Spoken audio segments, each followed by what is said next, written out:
उसमें मैं भी थे, गुजर भी थे, जाट भी थे, 3600 कौम के लोग थे। उसकी एक सरपंचायत हुई और बड़ी लंबी विवेचना के बाद उन्होंने सर्वसम्मति से मुझे अपना उम्मीदवार नॉमिनेट किया है। मैं पूरे बस्ती को, पूरे विधानसभा क्षेत्र को ये आश्वस्त करना चाहता हूँ। अच्छा, जो निर्दलीय चुनाव लड़ोगे किसी पार्टी से? मैं ये कहना चाहता हूँ कि मैं पूरी निष्पक्षता के साथ, बिना भेदभाव के साथ, बिना जाति धर्म के उसके साथ सबकी, यदि मुझे अवसर मिलता है और मैंने निर्वाचित होता हूँ तो मैं सबकी सेवा करूँगा। जहाँ तक सवाल मेरे किसी दल से शामिल होने का है, मैं अभी तक जब तक निर्णय हुआ है, पिछले 52 साल से कांग्रेस पार्टी का सक्रिय सदस्य रहा हूँ, कुछ पदाधिकारी भी रहा हूँ। आज मुझे अपनी पार्टी को छोड़ने में भयंकर कष्ट का अनुभव रहा, लेकिन परिस्थितियाँ ऐसी बन गई।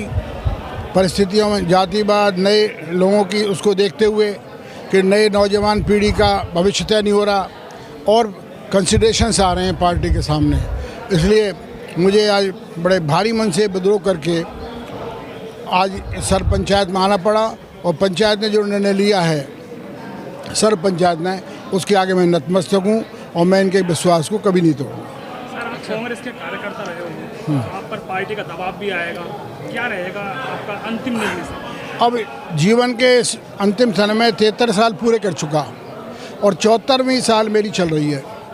ये मेरे जीवन का पहला और अंतिम चुनाव है। पहला इसलिए कि इससे पहले मुझे पार्टी ने कभी टिकट नहीं दिया। हमेशा मेरी जाति एक आड़े आई, क्यों मैं मेरी जाति का नहीं बदल सकता था। वो उनका मानना ये था कि यहाँ पर नगर क्षेत्र में एक जाति विशेष को ही टिकट देते हैं वो।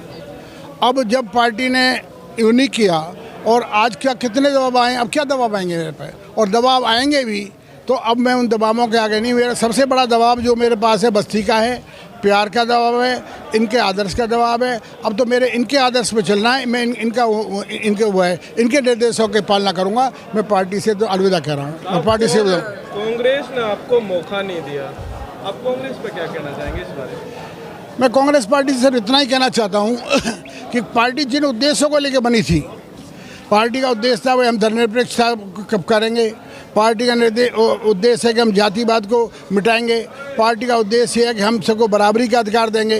तो आज समाज के अंदर अनेकों ऐसे हैं, हमारी छोटी छोटी जाति है, माली है, कुमार है, धोबी है, ब्राह्मण है, बनिया है और ऐसे लोग हैं कि ये लोग भी इस नगर कस्बे के अंदर या और भी जगह जो विधानसभा हैं उनमें वो अपना सपना देखते हैं एक राजनीतिक कार्यकर देखने का। आपकी पहचान होनी चाहिए एक अच्छे कर्मठ कार्यकर्ता की, उसकी पहचान होनी, उसको आंका जाना चाहिए उसकी ईमानदारी से, उसको आंका जाना चाहिए उसके काम से, उसकी योग्यता से।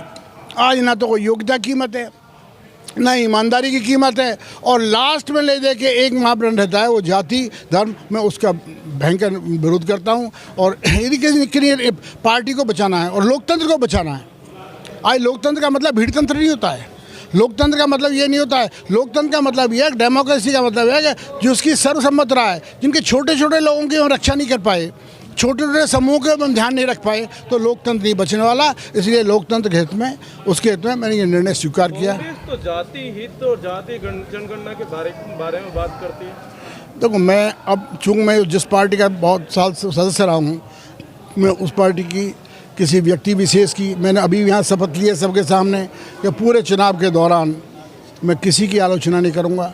मैं कांग्रेस का उस कष्ट की तो आलोचना करनी पड़ेगी ना जो आपने 52 साल झेला। नहीं, मैं आज झेलने के बाद आपने छोड़ा है। मैं केवल ये निवेदन करना चाहता हूँ कि कोई भी दल हो, कांग्रेस हो, बीजेपी हो और कोई दल हो, इनको इस जाति धर्म भेदभाव से उभरना पड़ेगा।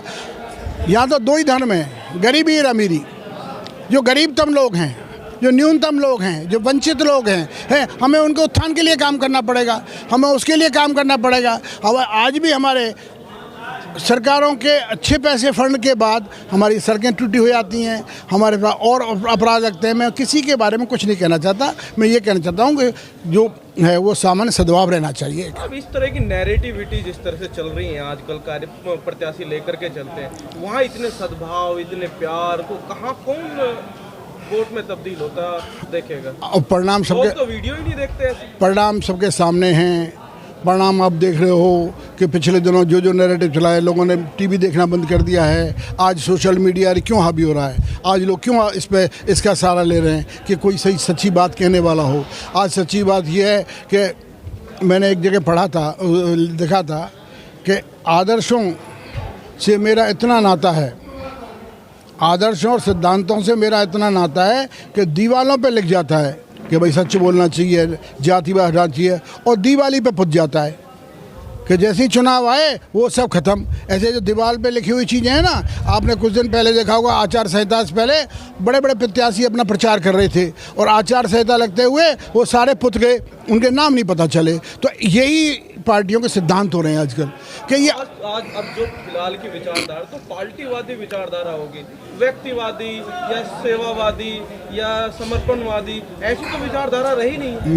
मैंने जीवन भर उसी विचारधारा का पालन किया है। हमेशा मेरा जीवन एक खुली किताब है।